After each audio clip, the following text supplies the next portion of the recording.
আমরা দুর্নীতি বন্ধ করব। বলবেন কীভাবে করতে পারবেন, আপনারা প্রমাণ দেন।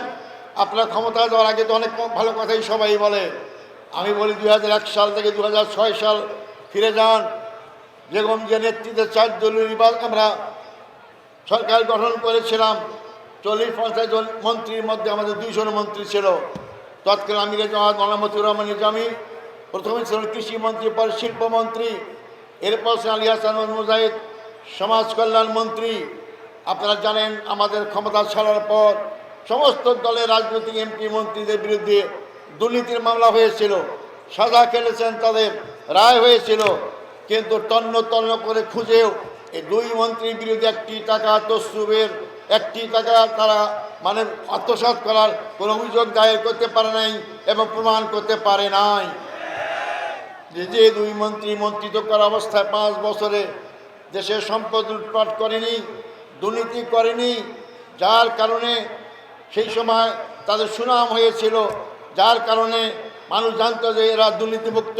শুধু তাই নয়, ওই সময় 18 জন নির্বাচিত এমপি ছিলেন, অনেক এমপিদের অনেক দুর্নীতির মামলা হয়েছে, আমাদের 18 জন এমপির বিরুদ্ধে দুর্নীতির মামলা হয় নাই।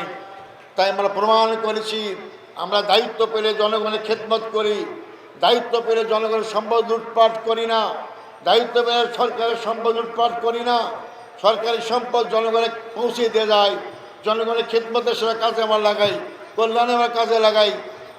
এইটাই আমাদের কাজ, এটাই আমরা করে থাকি, এটাই আমার ধর্মের শিক্ষা। সেই নেতাদের কর্মী আমরা, সেই নেতাদের দল আমরা করি। অতএব আপনারা আস্থা রাখতে পারেন, যদি আপনাদের দোয়া আপনাদের ভোটে আমরা বাংলাদেশের জনগণের সেবার সুযোগ পাই, আমরা দায়িত্ব পেয়ে সর্বদা দুর্নীতি বন্ধ করব ইনশাআল্লাহ। বিগত সরকার 16.5 বছর 15 বছরে 27 লক্ষ কোটি টাকা বিদেশে পাচার করেছে। আমার দেশ গরিব নয়, গরিব দেশ হলে এত লক্ষ টাকা বিদেশে পাচার হতো না। আমার দেশের নেতারা গরিব, অর্থাৎ তারা চরিত্রহীন, তারা দুর্নীতিবাজ, তারা অসৎ, যার কারণে দেশটাকে লুটপাট করা হয়েছে। আজকে দেশের পরিবর্তন যদি চান তো চরিত্রহীন চরিত্রবান নেতৃত্বকে ক্ষমতায় পাঠাতে হবে, সৎ লোকদের ক্ষমতায় পাঠাতে হবে, যারা পরীক্ষিত সৎ লোক তাদেরকে ক্ষমতায় পাঠাতে হবে। আর সৎ লোক চরিত্রবান লোক এমনি তৈরি হয় না, যারা আল্লাহর ভয় করে। সমস্ত অপরাধের বিচার কাল কিয়ামতের ময়দানে হবে, আল্লাহর কাছে জবাবদিহি করতে হবে। এই ভয় যারা আছে তারাই সৎ লোক হতে পারে, তারাই সত্যিকার দুর্নীতিমুক্ত লোক হতে পারে, কারণ তারাই ন্যায়পরায়ণ হতে পারে। বাকি যারাই যতই বলুক না কেন, তারা মনে করে পুলিশ, মিডিয়ার, আর্মি অথবা বিচারপতিদের টাকা দিয়ে ম্যানেজ করা যাবে, মামলা আমার পক্ষে নিয়ে আসা যাবে।